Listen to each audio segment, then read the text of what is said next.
It's not football, it's La Liga. मतलब हर बार बार बार लगातार इतने सारे गलत डिसीजन अगेंस्ट रियल मैड्रिड जिसका कोई पॉइंट भी नहीं बनता।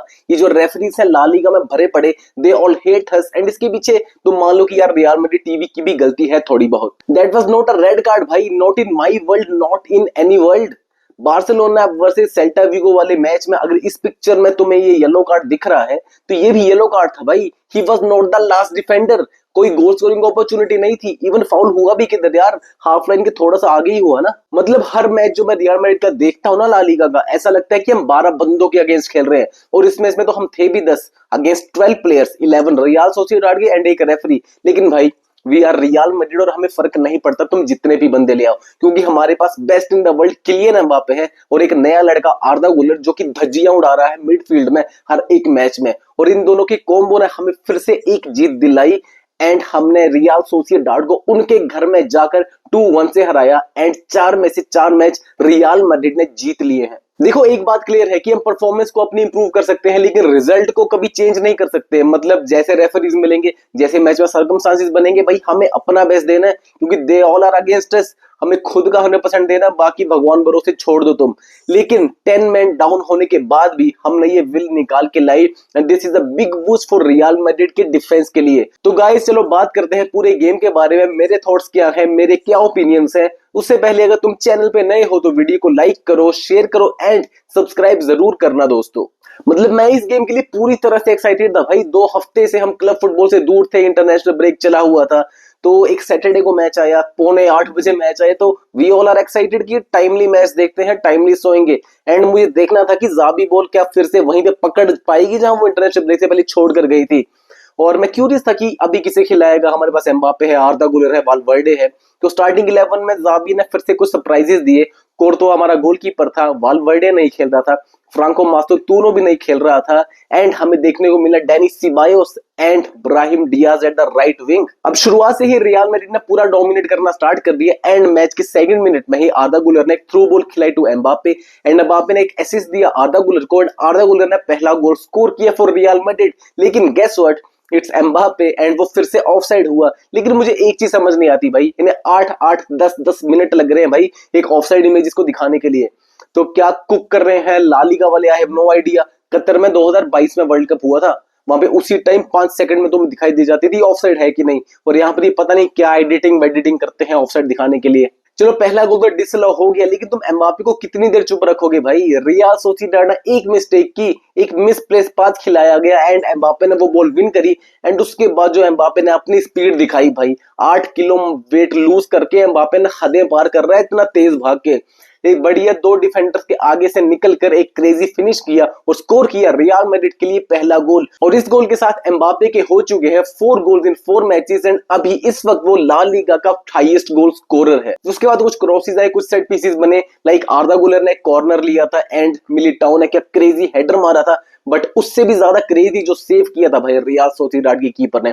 उसके अलावा एक साइड पीस बना था फ्री किक में जो चुआमेनी ने हेडर मारा, लेकिन again that was saved by the real Sociedad keeper. और मुझे समझ नहीं आता ये छोटे मोटे क्लब्स के कीपर प्राइम माइकर कैसियस या फिर प्राइम पीटर चेक में कैसे कन्वर्ट हो जाते हैं अगेंस्ट रियल मैड्रिड। एंड उसी के बाद एक कंट्रोवर्सी भी आती है, विनीसियस जूनियर बॉल लूज करता है एंड उस लूज बॉल पे एक काउंटर बनता है रियल सोसिएडाड का। एक लंबी बॉल मिलती है, ओयारज़ाबाल उस बॉल के पीछे भागता है and Dean Huijsen almost half line से आगे उसे रोकता है and Oyarzabal was fouled. But referee ने वहां पर रेड कार्ड स्ट्रेट दिखा दिया भाई डीन हाउसेन को। I mean he wasn't even the last defender. उसके आगे मिलिटाओ ऑलरेडी ऊपर दिख रहा होगा तुम्हें इमेज में, ऑलरेडी कोर्तोआ है, ऑलरेडी 2 डिफेंडर्स और भी पीछे हैं जो पहुंचेंगे जब तक वो भागेगा बॉल लेकर। So I don't think it was a red card, it was a pure yellow card. उसी के लिए जाबी अलोंसो ने बहुत प्रोटेस्ट किया एंड उस प्रोटेस्ट की वजह से जाबी अलोंसो को येलो कार्ड देखने को मिल गया भाई। आई मीन सेल्टा विगो वाले मैच में बारसा को येलो था तो ये भी तो येलो ही था। यहाँ पे ऑलरेडी हमारा डिफेंडर प्रेजेंट है। ये कौन से रूल्स है, कौन सी रूल बुक से ला लीगा रेफरीज पढ़ाई करते हैं, मुझे नहीं पता यार।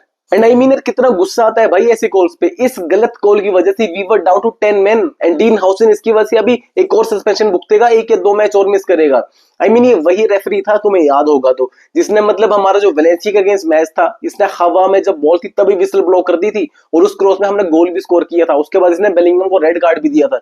तो ऐसे रेफरी अभी भी ला लीगा में क्या कर रहे हैं I have no idea. And सुनने में ये भी आ रहा है कि Real Madrid and Florentino Perez are preparing a report जिसमें वो ये सब इंसिडेंट्स लिख रहे हैं, वो फीफा को भेजने की ला लीगा की तुम हालत देखो कैसे रेफरीज भरे पड़े हैं और कैसे डिसीजन लेते हैं। रियल मैड्रिड ने सफर किया 10 मैन के बाद, आई मीन कुछ चांसेस भी क्रिएट नहीं हुए, 23% बॉल पोजेशन थी सिर्फ, 0 chances created in second half. And real Sociedad ने सेकंड हाफ में 17 शॉट लिए थे भाई टारगेट में, तो कोर्तो ने बार बार बचाए, कितने तो गोल लाइन क्लियरेंसेस हुए, किसी तरह से हम बच गए। बट उसके बाद एक पेनल्टी मिलती है रियल सोसिएडाड को, कार्वाहल स्लाइडिंग टैकल मारते मारते हाथ हवा में लहरा रहा था, बॉल टकराती है एंड रियल सोसिएडाड को पेनल्टी मिली, ओयारज़ाबाल ने गोल स्कोर किया एंड किसी तरह से रियल सोसिएडाड ने पहला गोल स्कोर किया अगेंस्ट रियल मैड्रिड एंड फिर से हम क्लीन शीट नहीं रख पाए। एंड आई रियली होप कि हम ज्यादा क्लीन शीट रखें यार बचे उस सीजन में। आई मीन तुम 2 गोल कम मार लो बट क्लीन शीट रख लो, that will be more satisfying for me and more confidence मिलेगा डिफेंडर्स को, कीपर को हमारे। हम 2-1 से लीड तो कर रहे थे भाई, लेकिन मुश्किल था भाई 10 मैन के साथ 2-1 की लीड को मेंटेन रखना। एक गोल हो जाता तो ड्रॉ कर लेते, हम हार भी सकते थे, लेकिन ज़ाबी अलोंसो ने और हमारे डिफेंडर्स ने पूरा एफर्ट डाला। ज़ाबी अलोंसो ने सारे डिफेंडर खिला दी जितने बेंच पर पड़े थे, ट्रेंट आया, अलाबा आया, असेंसियो, फ्रान गार्सिया, ये सभी तो ऑफ द बेंच आए, ऑलरेडी जो खेल रहे थे वो तो अलग बात है। बट किसी तरह से डिफेंडर्स के एफर्ट की वजह से हमने बॉल क्लियर कर करके कोर्तो का ब्रिलियंस देखते कि ये मैच किसी तरह से निकाल लिया हमने। वो जो दूसरा गोल आया, एक लिंकअप प्ले बना आर्दा गुलर एंड किलियन एम्बापे के बीच, आर्दा गुलर की थ्रू बॉल एंड एम्बापे का एक वर्ल्ड क्लास टर्न आया, outside of the boot pass to Arda Guler and आर्दा Guler ने काम फिनिश करके ट्रिवेला गोल स्कोर किया। ये जो तुम्हें टर्किश बच्चा दिख रहा है ना, he will be the next superstar of real Madrid and इस सीजन ही यूरोप का बेस्ट मिडफील्डर होगा। ऑलरेडी पूरे यूरोप में चांसेस क्रिएटेड में नंबर 1 पे चला है भाई आर्दा गुलर। पूरा जो मैड्रिड का प्रोजेक्ट है इसी के अराउंड रिवॉल्व करता है, क्या क्रिएटिविटी है, क्या कंट्रोल है, और जो पिन पॉइंट पासेस ये देता है भाई। मतलब ये जो लिंकअप्स हैं एम्बापे और गुलर के बीच अगर ये चले रहे ना, तो इस सीजन ऐसी कोई ट्रॉफी नहीं होगी जो रियल मैड्रिड ना जीत पाए। और आर्दा गुलर तो है ही है, अभी जब जूड बेलिंगम वापस आएगा तब तुम सोचो, जूड बेलिंगम, आर्दा गुलर, किलियन एम्बापे, इन तीनों का कॉम्बो क्या आग लगाएगा भाई रियल मैड्रिड के अटैक में। तो मेरी तरफ से मैन ऑफ द मैच मैं आर्दा गुलर को देना तो चाहता हूं, लेकिन लास्ट में एम्बापे के कुछ ब्रिलियंट स्किल्स एंड एक वो असिस्ट आ गया, उस वजह से मेरा man of the match again will be Kylian Mbappe. ऐसा लग रहा है कि किलियन एम्बापे लास्ट सीजन से भी बेटर हो रहा है, अपने प्राइम को तोड़कर एक नया प्राइम बनाने वाला है।